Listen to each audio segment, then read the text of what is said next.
Agriculture on the move. Agricole mouvement. Agriculture on the move. Agricole en mouvement. Agriculture on the move. Agricole mouvement. Agriculture on the move. Agricole en mouvement.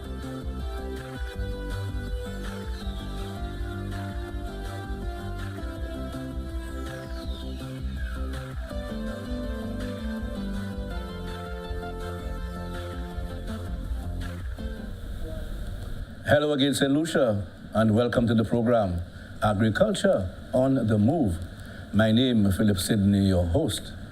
And of course, even if I mention agriculture, but we are under the umbrella of agriculture, fisheries, food security, and rural development.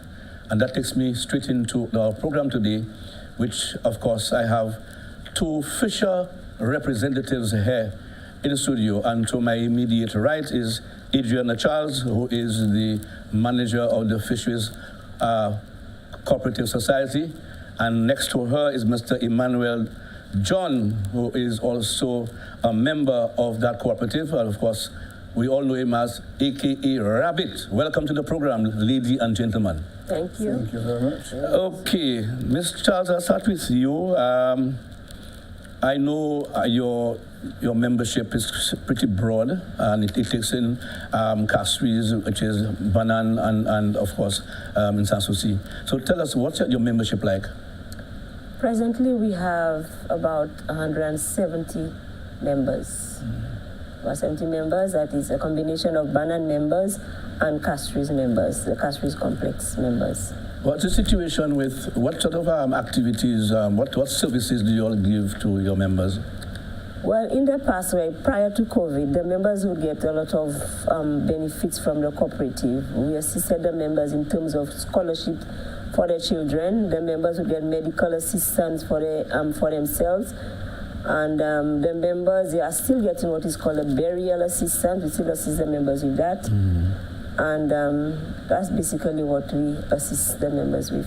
I know some time ago, the members, I remember a gentleman, he's passed now, Tikamo, was pushing for a pension for the members. Did that come through? I'm happy you mentioned the pension for the members. For years, Board of Directors and management of the Castries Cooperative, they paid their members a pension. I think about 30 or 40 members were getting pension from the cooperative. But at some point that had to stop, because what is happening is that the members will be getting the pension, but the money will be coming from our account. No one was actually putting some money to the cooperative towards that pension. So at some point, especially due to the effects of the COVID, we had no choice but to put a stop to the pension. Okay. But as a sitting manager, what I have done, I've met with NIC a couple of times regarding the pension, and then what they have said to me, and I've also conveyed that message to the members, is that they, even if they are not, they are self-employed, they have to see themselves as self-employed persons. So what they can do is just take a count of their catch on a daily basis and just take a record of it, I should say, and they can convey that message to, that can use them, that they can use that information to get pensions. And what they can do, like on a monthly basis, they can come into NIC, or they can do it through the cooperative, come into the cooperative, say, we can take a list of the names. You come in and say, I'm going to put $5 towards my pension for the ending of the month. So when it adds up, then we can take charge of that and we can pay part of it for them. But so far it has not become, no one has really taken that offer. Rabbit, as a member, how do you see that happening? Well, I would say to see that happening is like most of the members, we the members, have to contribute a certain amount to what is our pension scheme whereas we, in the long run, well, government, many other institutions has come in and try and, seek a pension or so for us, but when they hear the behavior or attitude, it's not really, it cannot function. But the thing is, you almost understand that it's a business you're running, and you must treat it as a business. Because there is nothing wrong at the end of your catch, like the manager said, end of the month, to put aside something at NIC. You know, that will benefit you all in the long run. Yeah, I try to mention it to them many times. You come from a sea and you have a catch, first thing you take out is your gas money. Right? Then you go around getting the other things and so. But there should be a consideration of your welfare for tomorrow. You know, but it's hard, you know. Instead, like you know and I know or whatever the little profit is or whatever, we go straight to the rum shop. and nothing for health, nothing to put aside. No. Tomorrow we go again, see if we catch. That's it. But okay, with that said, where does the young persons coming into the business, have you all seen over the years, like as we speak, what's the age group? Do you have any young people gravitating to going out fishing? No, I must say at our cooperative we don't really have that many young persons that are even interested in partaking in the fishing industry. Hence the reason why a couple of years ago we had, as part of our activities for Fishers Feast, we brought it into the secondary schools and into the Sir Alfred Lewis Community College. We had what was called a fishing competition, where we had t-shirts printed for the students, and then we used Mr. Emmanuel John and Mr. Hackshaw, who's also a member of our cooperative, to take the young people to, you know, they had a nice adventure at sea. It was a fishing expedition. And we were able to let them, the persons that caught the biggest fish or something like that, we were able to give them a prize. And what they had to do, they had to write an essay based on the experience at sea. And it was a very, very, very eventful event. It was very productive. So we want to, sometime in the near future, to have that type of, because it's about time, I believe, that that fishing, it's about time that they add that to the school curriculum. Yes, it's about time that happened. Because some people see fishers as persons that they don't have any education. So, and it's about time also that I must say that they should have they should have criteria to become a fisher. True. Some persons, they are school dropouts, they don't go to school and say, you know what, I ain't go to school, I stopped going to school, so I'll just go out there fishing. And then I think it's about time that the same way if you have to get a job, you have to right. Yeah. But they need to have certain something for the fishers. You cannot just take a boat and say, hey, I'm going out to become a captain. I think it's about time that some government look into that, so that persons must be trained. You don't just take a boat and go out there. You must be trained. You must be certified to go out there to venture at sea. But if in conjunction with the Department of Fisheries, do you all have ongoing training for your fishers and also trying to lure young people into fishing? Not to my knowledge. But you don't think that is something that you all should explore? That is very, very interesting, I should say. Yeah. Yeah. But we don't have that at this point in time. You've been a member of that cooperative for how long, Ram Rabbit? Over 40-something years. 40-something years. Yeah. And have you trained any young person to take over from you when you decide to depart? Yes, I have. And what happened? Many, very many. And they have got success into it, got their own boat, and the remarks now are just Rabbit taught me. Okay. I notice in terms of assistance to the fishers, I look at the lockers that you'll have here and also in Banan. I mean, to me, they are not up to par. I mean, what is it? What's really happening? Well, I must admit that the lockers are dilapidated because, number one, I believe all cooperatives, members are assigned, each member is assigned to a locker room, and then based on the contract that we have with the members, they're supposed to be charging them at least $25 for the locker rooms. Other cooperatives charge more way. But our members, no one is paying anything towards the locker room. Why is that? I noticed, for example, in Groseley, in January, and other places, I find they are much more organized than the Castries Fisherman Cooperative. Yeah. Just as I was at the meeting last night and in a particular area, and you're talking about building new lockers, and the guys are paying like I think either $25 to $30, for the use of the lockers, and they're doing well. So what's happening to Castries? What we have renovated the lockers. We have had, there was some time back, a couple of years ago, we actually went, well, not we, the former board, they actually changed all the padlocks on the locker rooms so that at least, to show the members that we are serious. And then what they did was, I think the next day, most of them they cut off the padlocks, they put on the new padlocks, and we have brought police there so many times, so much. The members, some of them are actually living there.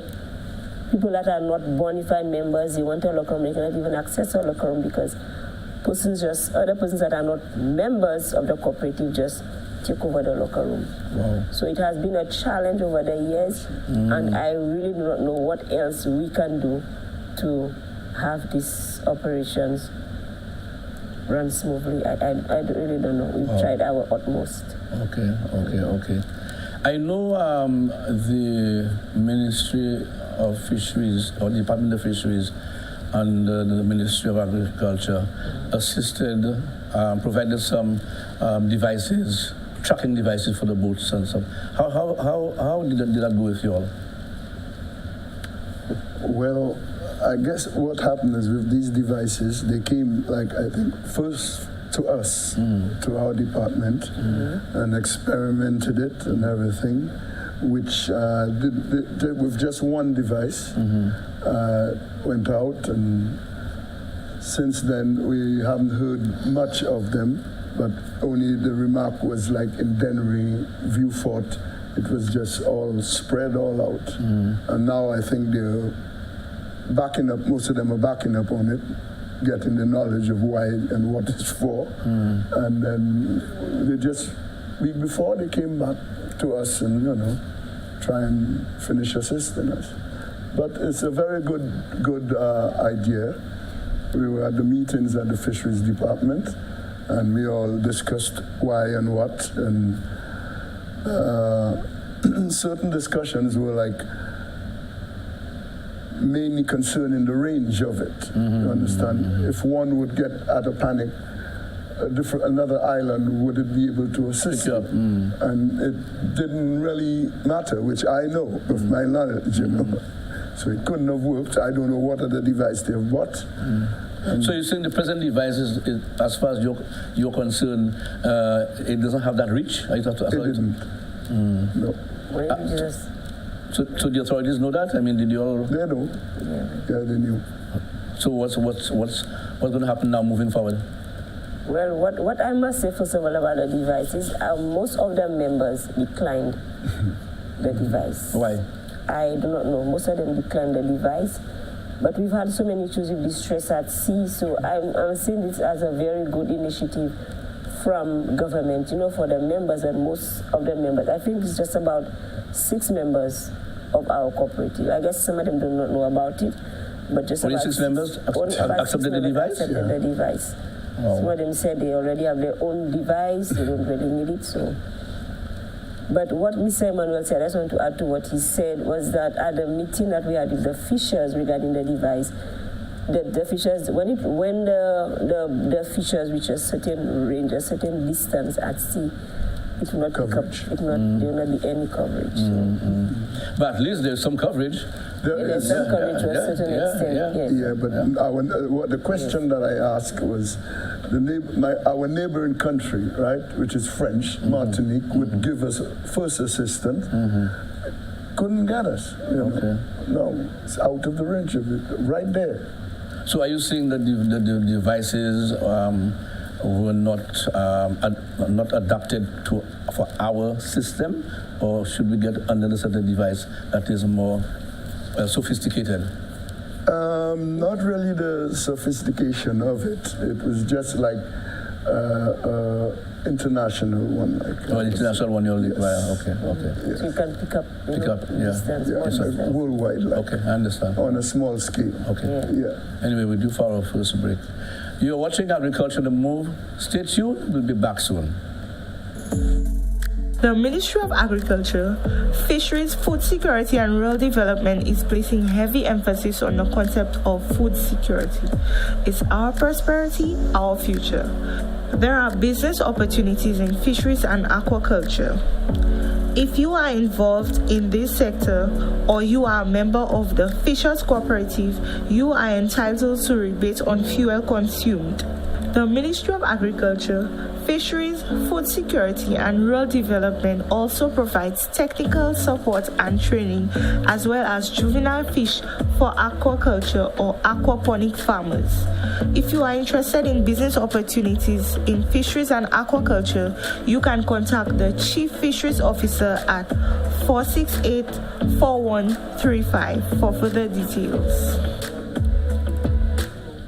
Welcome back to the program, Agriculture on the Move. And of course, with me is Gianna Charles, the manager of the Fisheries Cooperatives, and also a member of the cooperative is Mr. Emmanuel John, Elias, or EKE Rabbit. Or everybody know Rabbit. So no matter where you go to know, you know Rabbit.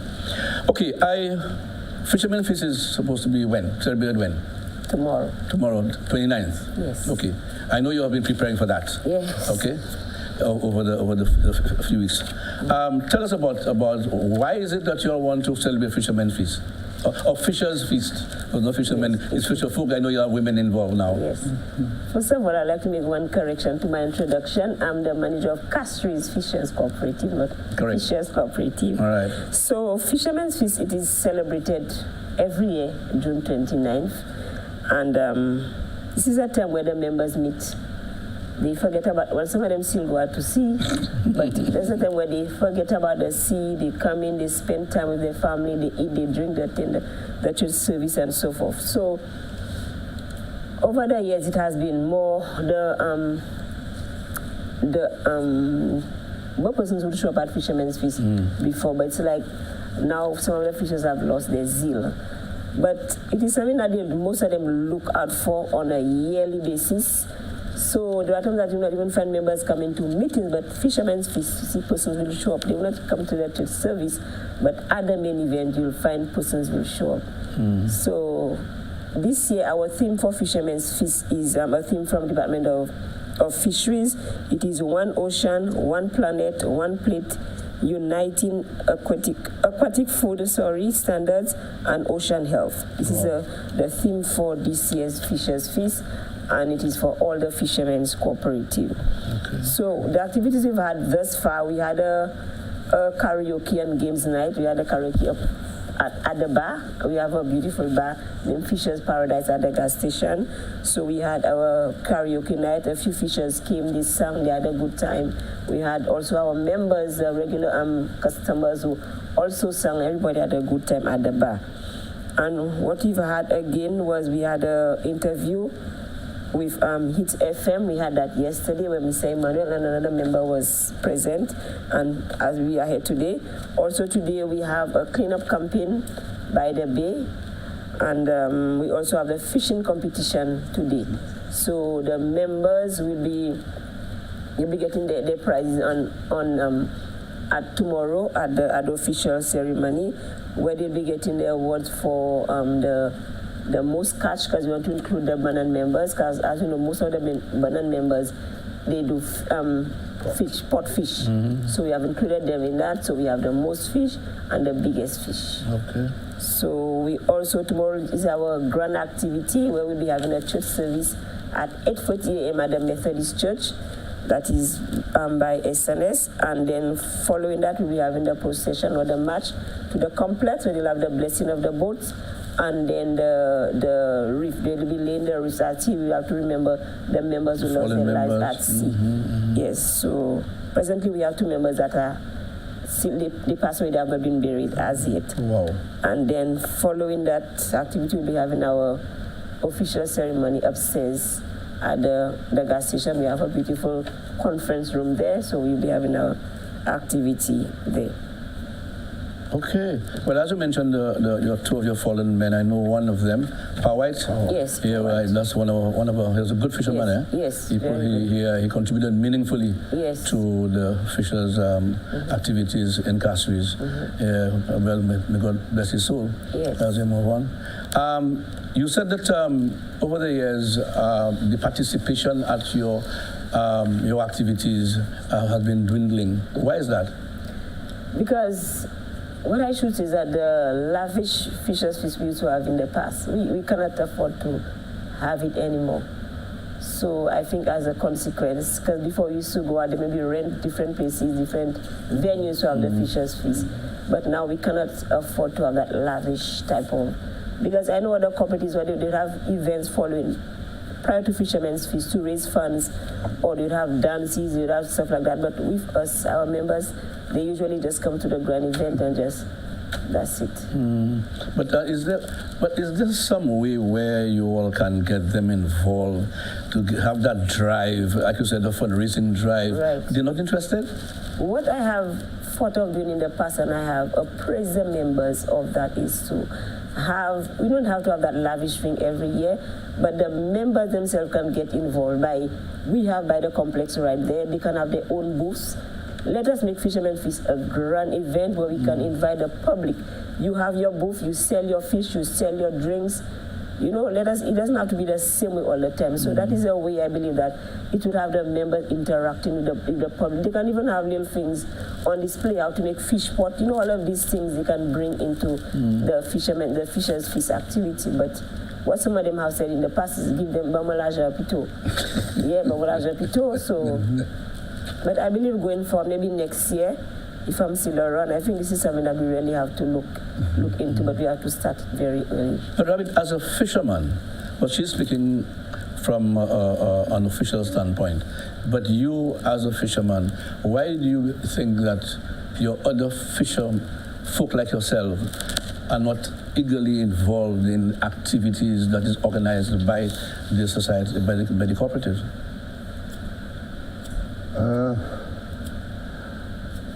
First of all, I should say that not even to patronize something from our department where we sell our normal fishing equipment. They're not even really prepared for that. Did you patronize that? Not quite, no. They go elsewhere. Wow. Such as other places where they may be at the end of the year, they just get a calendar. And whereas when they patronize from there, they get their refunds and different things. But why? So, I mean, have you all found out why? It's competition, I would say. And the more we try to tell them, we bring new stuff and we go out, get new stuff, different things, have other, meetings and everything. They don't even come to the meeting to hear anything. They just, like a fisher, with a fisher, it's always like he has the best bait to catch the biggest fish. So it's a question of competition. So there's no togetherness? Not quite. I would not just say it's a question of competition. I would say it's also a question of the prices of the goods. Because we buy the way they would buy stuff at, I will not mention the business places where these people get their goods by containers, several containers. Now, as a result, by buying bulky items, you can sell your stuff at a cheaper price. But with us, if we just buy the stuff maybe from the Caribbean, maybe from the second person, sometimes we go directly to the main supplier. But you find that the markup on our items will be a bit higher. So as a consequence, the fishers divert to other companies to purchase their stuff at a cheaper price. Like Mr. Emmanuel rightly indicated, by buying from other places, they don't get, that will dismiss them from getting any patronage from the dividend. But if you buy from the cooperative, at the end of the day, you're still making an extra dollar that you would spend elsewhere. You're getting it right back for your dividends and your patronage fund. But my thing, moving forward, I'm thinking, have you all explored all the possibilities of getting them together, getting them, apart from, purchasing stuff, but to do things together. Are you all getting training for them on a regular basis together with the Department of Fisheries? No, the members don't get training on a regular basis. The members have gotten training. They do get training off and on, but it is not something that happens regularly. But Rabi, as a fisherman, you think that is something that you all should recommend? We have been recommending it years and years ago. And the departments, the bigger departments and so, seems to come in, just make the meeting, and then we don't see them after. It just goes and it dies out until another project comes up. And then they want us to participate in it, but we didn't get the training from the first one. Understand? So that's why I'm pleading all the time to get the other departments concerning the the fisheries sector to come in and do the training with the fishers.